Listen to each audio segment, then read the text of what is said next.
Ok, on s'approche à Rosh Hashanah, Parashat Kitavo. Hein.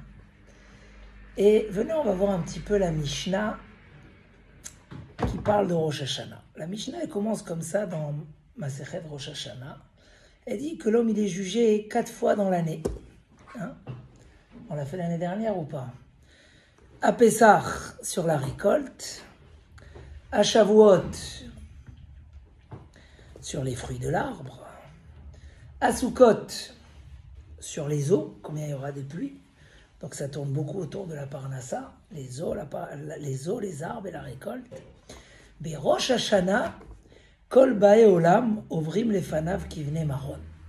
À Rosh Hashanah, tout le monde passe devant Akadosh Baruch Hu, Kivne Maron, comme les Vne Maron. 3 explications dans la Gemara. Kivne Maron, c'est, dans le principe, ça veut dire que chacun y passe seul. Il ne peut pas fuir. Ou comme le troupeau qu'on est en train de canter sous le portail, le portique. Ou comme les soldats du roi David avant d'aller à la guerre, où chacun était canté de manière très stricte. Ou des gens qui montent dans une montée qui est très étroite, qu'il n'y a qu'un seul qui peut passer. En 2 mots, la Mishnah veut nous dire, chacun est jugé seul. Est-ce que c'est péjoratif, ce qu'il est jugé seul, ou c'est positif?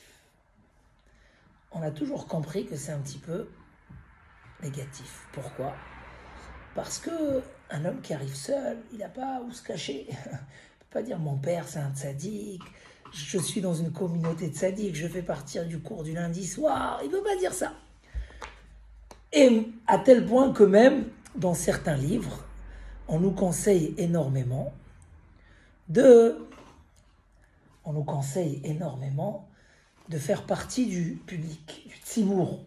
Un homme doit faire en sorte que les gens ont besoin de lui. Parce que du coup, quand il est jugé avec, par exemple, Jess, il s'occupe du cours du lundi. Donc, il arrive avec ce mérite. Jonathan, il s'occupe de la tzedaka du Rav, pendant les galas. L'autre, chacun il s'occupe de quelque chose. En tout cas, il ne faut pas venir dans Yom Hadin avec cet orgueil. Je suis seul. Betor ami anochi oshavet. Je me sens comme tout le monde. Je ne veux pas avoir vu. Il y a même des rabbanim. C'est une mitzvah de monter à la Torah pendant cette période. Mais il y a un rav, il ne voulait pas monter. Il disait, je ne veux pas qu'on sente que je suis individuel. Je veux être jugé avec tout le monde. Parce que le clan Israël, il a une promesse qu'il est bien jugé. D'accord? Donc on a l'impression que seul, c'est négatif. Mais pas sûr. L'homme est jugé seul, on verra tout de suite pourquoi. C'est très très positif. Mais c'est très engageant aussi. On retient cette question. Pourquoi chacun est jugé seul? On va poser une deuxième question. La seule différence qu'on fait entre Rosh Hashanah et les autres jugements, c'est que là-bas, on est jugé stam. Et là, on passe tout seul. Mais par exemple, quand on va parler de la tchouva, dans les autres jugements, on ne parle pas de la tchouva. On ne parle pas de la tfila, de la tzedaka. Est-ce que tu as vu à Shavuot qu'on prie sur les fruits des arbres? Non. Juste on amenait un sacrifice pour les fruits des arbres. À Sukkot, on prie sur les pluies. On n'a pas dit à quelqu'un fait tchouva pour que tu aies beaucoup de pluie. On ne parle pas de tchouva. La Mishnah n'a pas mis ça en valeur. Pourquoi? Il dit le Rav Hutner, le Pachad Yitzhak. Parce que tout est inclus dans cette différence-là. Tout est inclus en disant, puisque à Rosh Hashanah, tu passes tout seul, donc tu dois faire tchouva, tu dois faire tfila, tu dois faire tzedaka. Dans les autres jugements, tu passes pas tout seul, il y a juste à amener un sacrifice. Peut-être que là-bas, il dit, si tu fais plus d'actions, si tu fais tchouva, ça sera considéré comme une mitzvah supplémentaire. D'accord? Une mitzvah supplémentaire. Tu as fait tchouva, tu t'es renforcé dans la tfila, tu as fait tchouva. Mais à Rosh Hashanah, tout le jugement est fondé sur la tchouva. La tchouva n'est pas un mérite. Elle est tout le jugement. Tu passes seul, tu dois passer correctement. Tu dois faire tchouva. Et pourquoi? Il dit parce qu'en fait, c'est marqué comme ça. Dans tous les fêtes, c'est marqué, vous allez sacrifier quelque chose. À Rosh Hashanah, c'est marqué, vous allez faire un sacrifice. Partout c'est marqué, Veikraftem, et là c'est marqué, et vous ferez. Elle dit la Gemara, vous ferez à vous-même. À Rosh Hashanah, c'est vous le sacrifice. C'est toi. C'est toi. Donc tu dois te faire devant moi. Oh, c'est pour ça que tu viens tout seul. C'est pour ça que la tchouva elle est indispensable. Là, il y a un message, on peut parler là-dessus. 2 heures sur ce sujet-là. Mais il y a un secret extraordinaire qui nous donne la dimension de Rosh Hashanah. Pourquoi l'homme il a été créé seul? Pourquoi l'homme il a été créé? Quand l'homme il a été créé le jour de Rosh Hashanah, c'est le jour de la création de l'homme. Le monde il a été créé le 25 Elul. Et l'homme il a été créé à Rosh Hashanah. Pourquoi l'homme il a été créé seul? Et dit la Gemara dans Sanhedrin, pour que chacun y dise, le monde a été créé pour moi. Moi David, tout le monde, il a été créé que pour moi. Et c'est pas de l'orgueil. Pour cela, celui qui sauve une vie, il sauve un monde entier. Le sentiment que Dieu était capable de créer le monde que pour moi, est la preuve qu'il a créé un seul homme à la base. Que chaque homme, sa mission, elle est tellement grande et importante que tout le monde est pour lui. Que peut-être toute la société, donnez-moi un nom d'une grande société, je sais pas. Hein? Total a été créé pour toi. Tu peux dire ça? Oui, peut-être qu'Akadosh Baruch Hu, il va faire à côté de chez toi une grande société pour que tu aies un travail pour Akadosh Baruch Hu, chacun est individuel, chacun est un monde. Tu sauves une vie, tu sauves un monde. Ce sentiment-là, il revient quand? Le jour de Rosh Hashanah. Parce que le jour de Rosh Hashanah, pourquoi on est jugé? Parce que Adam Arishon a été créé avec une mission et on lui a créé tous ces moyens qu'il a besoin pour servir Hachem. Qu'est-ce qu'on a besoin, Khatan, pour servir à Kadosh Baruch Hu? On a déjà d'une femme. On a besoin d'une maison. On a besoin de l'argent. On a besoin, bien sûr, la santé, le courage, l'énergie, les bons amis. On a besoin. Akadosh Baruch Hu, il a dit, et c'est ça le sens principal du jugement de Rosh Hashanah, c'est chaque année, je renouvelle le monde, je redonne à chacun ce qu'il a besoin. Donc je cherche mes bons soldats et je leur donne ce qu'ils ont besoin. À qui je peux faire confiance, à qui je ne peux pas faire confiance. Il a fait maaser sur le premier million, on peut lui en donner d'autres. Il n'a pas fait, difficile. Allez, peut-être qu'on lui donnera encore une chance. Chaque année, on nous redonne des chances. Mais quelqu'un qui s'aperçoit de la valeur du jour de Rosh Hashanah, c'est quoi? Le jugement, c'est pas tellement dans le sens négatif. Ah, viens, on va voir ce que tu as fait cette année. Tu as voté. Moi, par exemple, je travaille avec quelqu'un et chaque fois, il m'impressionne que quand il y a des failles, il ne cherche pas les failles. Il ne veut pas les voir. Tout le monde a des failles. Il se focalise vraiment sur ce qui marche. C'est-à-dire que pour lui, la faille ne va pas casser ce qui marche.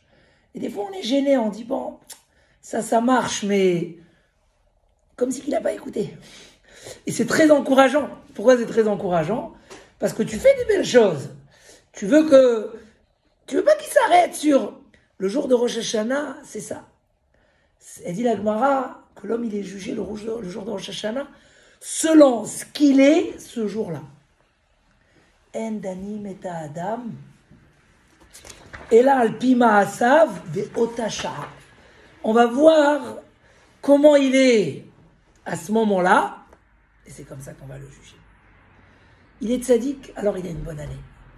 Donc c'est marqué dans les Sfarim que on veut se préparer à Rosh Hashanah. Mais qu'est-ce qu'on prépare à Rosh Hashanah? Qu'est-ce que tu vas préparer à la maison? Réellement, une bonne place à la synagogue, un bon sidour. Et qu'est-ce que tu vas préparer pour Rosh Hashanah? Les simanim, les gâteaux au miel, les plats gras. Est-ce que c'est ça un jour de jugement? Le jour où je passe au jugement, est-ce que c'est ça? On a une mitzvah après la sonnerie du chauffard, après tout là, d'aller de manger mashmanim, mamtakim, du gras, du sucré, du vin. Juste tout en gardant la crainte du dîn. Mais pourquoi? Parce que le jour de Rosh Hashanah, on ne t'a pas appelé parce que tu as fait des problèmes. On t'a appelé parce que tu es toute la créature. Le monde, il a été créé que pour toi. Tu viendras tout seul, tu as besoin de personne. Nous, on a besoin de toi pour que tu continues la mission, ce que Dieu il attend de toi. Ton libre arbitre. Est-ce que tu es un homme qui fait des choix? Est-ce que tu fais? Et en fonction de ça, on va t'encourager. C'est magnifique. J'ai peur, parce que j'ai peur de ne pas être au niveau. Mais je suis très encouragé parce que je suis devant mon Père, mon Créateur, pas l'homme, la générosité de Dieu qui veut me donner tout ce qu'il faut pour être meilleur, pour être bon, pour avancer, pour construire une famille, pour faire... C'est magnifique. On doit courir. Et on est jugé en fonction de notre motivation à ce moment-là. Quelqu'un qui ne fait pas de tchouva, il arrive, il n'est pas conscient de sa mission. Mais tu sais qu'aujourd'hui, c'est le monde. L'homme, il a été créé aujourd'hui. Et tous les ans, on revoit un petit peu, on veut distribuer les tafkidim. Comment on fait? On veut distribuer les rôles. Prends-toi en main. Qu'est-ce que tu es prêt à... Si l'homme, il n'est pas prêt, alors il perd. C'est pour ça que la Mishnah elle nous a dit, la tchouva dans les autres fêtes, c'est un mérite. La tchouva à Rosh Hashanah, c'est parce que c'est toi qui viens, c'est toi qui... Le sacrifice, c'est pas une bête. C'est toi, tu viens devant Hachem, tu dis, je suis prêt à te servir. C'est toi le sacrifice, tu dois te faire. Pourquoi les Ashkenazim commencent les slichot minimum 4 jours avant Rosh Hashanah? Ça peut être plus, mais minimum. Parce que quand on amenait un sacrifice, il fallait le préparer 4 jours avant, vérifier qu'il n'a pas de défaut. Donc vu que c'est nous le sacrifice, il faut venir 4 jours avant. Les Sfaradim, ils préparent déjà depuis... Donc, le message, il est extraordinaire. C'est pas péjoratif que tu passes tout seul. Tu passes tout seul parce que tu dois prendre conscience qu'on te veut à toi. Et là, je vais un petit peu boucler avec ce que j'ai parlé ce Shabbat. Ce qui dit Rabbeinu Yonah, que tout le mérite de l'homme n'est pas sur les interdits, sur le respect des interdits. Tout le mérite de l'homme, toute la récompense, tout ce que Hachem veut donner à l'homme dans ce monde-là et éternellement, c'est par les mitzvot assez. C'est les mitzvot positifs. Que tu n'as pas transgressé Shabbat, tu devais respecter ce que Dieu t'a dit. C'est sûr que ça te donne un niveau de récompense. La récompense, c'est quand tu fais de l'action. Tu fais une mitzvah tassée. Alors c'est vrai que le Shabbat, c'est aussi une action. D'accord? Un homme qui a eu une épreuve de faire une faute et il n'a pas faite, il a craint Hachem.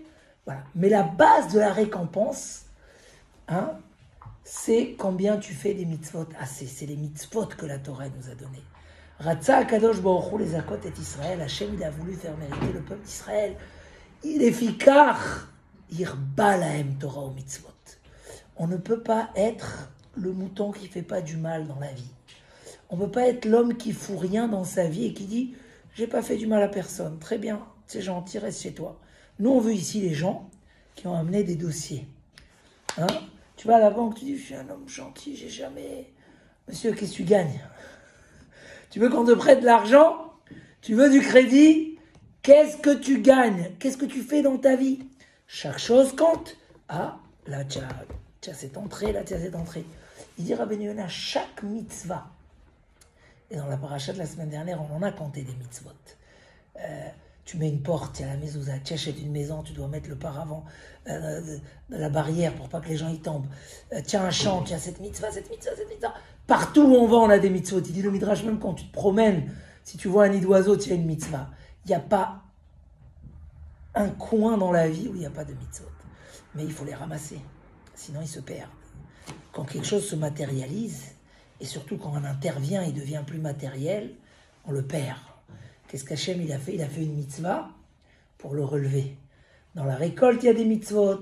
Dans l'argent, il y a des mitzvot. Dans le travail, il y a des mitzvot. Tu te lèves, il y a des mitzvot. Tu vas dormir, il y a des mitzvot. Partout, il y a des mitzvot. Et c'est ton mérite. Et Hachem, il a semé, comme ça dit le Passouk, Or Zaroua la Tzadik. Il y a une lumière dans chaque chose. Tu vas relever les choses, tu vas les rattacher à leurs racines, tout va être rattaché. L'action, il dira Rabbeinu Yona, la plus petite mitzvah, sans mérite, gadol vehafle, est grand et énorme, asher lo imad velo isaper. Ni il peut se mesurer, ni il peut se calculer. Que le mérite des mitzvot, c'est quelque chose d'énorme, c'est quelque chose d'incroyable. La Gemara raconte d'un homme qui était sadducéen. Il n'était pas dans le chemin des Chachamim. Et il a mérité d'être... ils lui ont donné une ville à Rome. Il est devenu roi, il avait des palais. Tout ça pourquoi? Parce qu'un jour, il est venu annoncer à Rabbeinu Akadosh une bonne nouvelle. Et Rabbeinu Akadosh, pour le récompenser, il lui a dit, regarde, soit je te donne les bénédictions du Birkat Hamazon, c'est toi qui vas nous lire le Birkat Hamazon, puisqu'à l'époque c'est un qui lisait pour tout le monde, soit je te donne 40 pièces en or. Parce que la Gemara a dit, celui qui vole une mitzvah à son prochain, il doit lui rembourser 10 pièces en or. Donc moi, soit je te donne les 4 bénédictions du Birkat Hamazon, soit je te donne 40 pièces en or. Cet homme, il a eu la sagesse de dire, je veux le Birkat Hamazon. Et le fait qu'il a honoré la mitzvah plus que les 40 pièces en or, Hachem l'a récompensé qu'il devienne roi d'une ville, et que lui et ses descendants et des palais là, voilà, c'était son mérite dans le Olam Hazé. Une mitzvah, même concrètement, quelqu'un qui vole une mitzvah à son ami, le Beddin, mais on ne parle pas de ce mérite ici. La plus petite mitzvah qui a envoyé les oiseaux, envoyé la mer et prend les oiseaux, rien que sur ça c'est marqué, les Maranit Tavlach, pour que tu aies beaucoup de bien. Ve'arachta yamim, tu auras une longue vie. Rien que sur ça. Et la Gemara dit, tu auras une longue vie dans le Olam Haba et beaucoup de mérite. Il n'y a pas une petite mitzvah qui n'est pas une source de la résurrection des morts. Petite mitzvah. Donc, notre vie, c'est l'action. La plus grande erreur, il dit Rabbeinu Yona. Mais sur ça, je dois faire un cours indépendant. Il faut qu'on termine bientôt. La plus grande erreur, c'est de croire qu'une faute, c'est faire un péché. Et que rater une mitzvah, c'est pas une faute. Eh bien, il prouve Rabbeinu Yona que rater une mitzvah positive, c'est aussi une très grande faute. Parce que tu perds quelque chose qui est dans ton rôle de vie. Et le fait que tu pouvais le faire, il dit par exemple les tefilines, on voit comment c'est grave de ne pas mettre ces tefilines. Par exemple, il parle d'études de la Torah, il amène là-bas plusieurs mitzvot qu'un homme, c'est vrai qu'il l'a pas fait. Tu n'as pas fait, c'est très grave. Parce que j'ai envoyé la Neshama dessous le trône céleste pour te donner du mérite. Donc je veux pas que tu restes là-bas, tu sois chômeur. La Neshama, elle est, pour la Sédique, tu peux être chômeur, on te paye, c'est pas grave. Dès que tu trouves du travail, très bien. Mais pour Akadosh Baruch Hu, ils nous ont pas envoyé pour être chômeur. Il nous a donné énormément du mérite et il veut qu'on reçoive le mérite. C'est comme un père, il dit à son fils, je veux que tu gagnes, je veux que tu sois un pauvre. Vas-y, je t'ai mis là-bas une opportunité. Amène-moi juste la facture que tu m'as fait ce travail-là, je te paye le double, c'est légal, ça passe dans la société. Viens, amène-moi. L'enfant, il va pas, il fait pas le travail. Son père, il s'énerve, il dit, mais c'est pour toi, j'ai envie que tu le prennes, je te donne et tu fais pas. Il dit que un homme se fait beaucoup de mal quand il prend pas les mitzvot, parce que c'est un cadeau. Et donc, si on veut faire une belle tchouva, une tchouva facile, se renforcer. La faute, elle n'est pas que j'ai fauté. La faute, elle est que j'ai laissé passer. C'est marqué, par exemple, que si quelqu'un il n'avait pas un habit de 4 coins dans sa vie, toute sa vie, il n'a pas mis un habit de 4 coins. Donc, il n'a pas l'obligation de faire la mitzvah de tzitzit. Parce que la mitzvah, c'est quoi? Si tu as un habit de 4 coins, il faut mettre des tzitzit. Donc, lui, il vient, il dit, j'ai pas fait. Malgré tout, on risque de le punir dans le ciel. Il faut comprendre ce que ça veut dire, le punir. C'est pas dans le sens punir. On va le réprimander, on va lui... Pourquoi tu n'as pas eu ce désir-là? Pourquoi tu vas partir dans un magasin pour acheter, pour faire un peu cette mitzvah-là? Tu aurais pu faire 1 heure de tzitzit par jour, ou 1 heure par semaine, ou je ne sais pas, chacun est son niveau, peut-être tout le temps. Pourquoi tu n'as pas désiré? Alors, c'est dans un autre esprit. C'est qu'un homme, comme on l'a dit, l'homme il a été créé seul. Parce qu'un homme, c'est un monde entier. Qui est le méritant de ce monde-là? C'est lui. S'il sauve sa vie, donne un sens à sa vie, il construit un monde entier. Et sinon, on est déçu de lui. C'est pas qu'on veut le punir, on est déçu de lui. Et un homme n'aime pas être déçu de soi-même. Et encore plus, on ne doit pas vouloir que Akadosh Baruch Hu Chas V'Shalom soit déçu de nous. Et donc, c'est quoi le travail? C'est quoi là? C'est se mettre au travail. Encore une mitzvah tassée, encore une mitzvah tassée. Prendre un peu partout, s'améliorer. Et comme on a dit, une fois qu'on le fait, on est les plus heureux. Chazak, Chazak, Chazak.